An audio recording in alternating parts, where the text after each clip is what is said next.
இன்று மகாகவியின் நினைவு நாள்.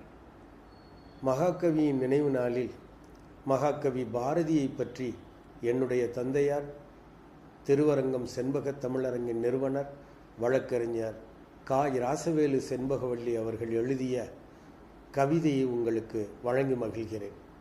பாரதியை பற்றி அவர் எழுதிய கவிதை. பாரதி யார்? மொழிக்காதல் மேலோங்க முத்தமிழ் அன்னைக்கு முடிசூட்டி பார்க்க முனைந்த முதல்வனா? இன்றி விழிசிந்தும் கனல் கொண்டு வெள்ளையனை விரட்டுதற்கு கவிபாட வந்த வீர புதல்வனா?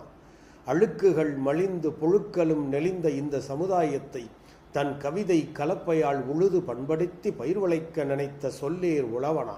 சமுதாய கோணல்களை சரிசெய்ய வந்த சிந்தனை சிற்பியா சீர்திருத்த செம்மலா? தன் வித்தக புலமையால் தத்துவ கருத்துக்களை முத்தன தந்த சித்தனா கவிதை பித்தனா? எண்ணும் பொழுதும் சக்தியை எண்ணி எழுதும் பொழுதும் அவளையே போற்றி பண்ணும் கவிதை யாவிலும் அவளை சக்தி, சிவசக்தி, பராசக்தி, மாகாளி என போற்றி பரவசப்பட்ட பாவலனா தமிழ் நாவலனா? சித்தத்தை வென்று அறிவின் முதிர்ச்சியிலே நின்று வானப் பெருவழியில் ஞானத்தை தேடி அலைந்த காண பறவையா கவிதை குயிலா?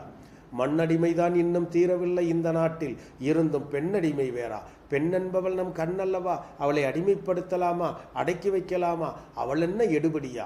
ஏன் இந்த கெடுபடி? அவள் புதுமையை படைக்க வந்த புரட்சிக்கு வித்தூன்றும் தாயல்லவா? பாரதி பெண்ணை வெறும் பெண்ணாக பார்க்கவில்லை, இந்த அண்ட சராசரங்களை ஆட்டிப்படைக்க வல்ல சக்தியாக, பராசக்தியாக, மாகாளியாக, உலக மாதாவாக பார்த்தான். அவன் சராசரி கவிஞர்கள் நிலையில் நின்றும் தன்னை உயர்த்தி கொண்டு பெண்ணினத்தின் விடுதலைக்காக புரட்சி வீரனானான், கவிதை போர்வாளானான்.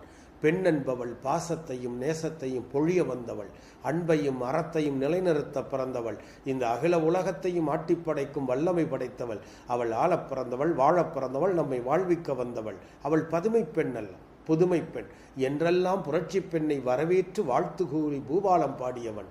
கனவு கோட்டைகளை உடைத்து தள்ளிவிட்டு கற்பனை சுவர்களை அடித்து நொறுக்கிவிட்டு இழிப்போரை, பழிப்போரை, ஏழ்னச் சொல் வீசுவோரை எல்லாம் உதாசீனப்படுத்திவிட்டு உன் அன்பால் பண்பால் இந்த அகிலத்தை ஆள வெளியே வா, வீரநடை போடு என்றெல்லாம் பெண்ணினத்தின் எழுச்சிக்காக வாதாடிய சட்டம் பயிலாத கருப்பு கோட்டன் இந்த வக்கீல். அவன் யார்?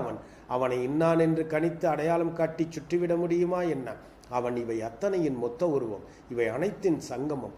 பாரதி மொழியை நேசித்தான், அடிமைப்பட்டு கிடந்ததனால் நாட்டை அதனினும் நேசித்தான். பிரிவு, பாகுபாடு, பேதமை இவற்றால் பிரிந்து சின்னாபின்னப்பட்டு கடந்த இந்த தமிழ்ச் சமுதாயம் உருப்பட வேண்டும் என உளமாற விரும்பினான். அப்படி ஒரு நிலை மாற முதலில் பெண்ணடிமை தீர வேண்டும் என பெரிதும் ஆசைப்பட்டான். இவை எல்லாவற்றிற்கும் மேலாக ஞானிகளும்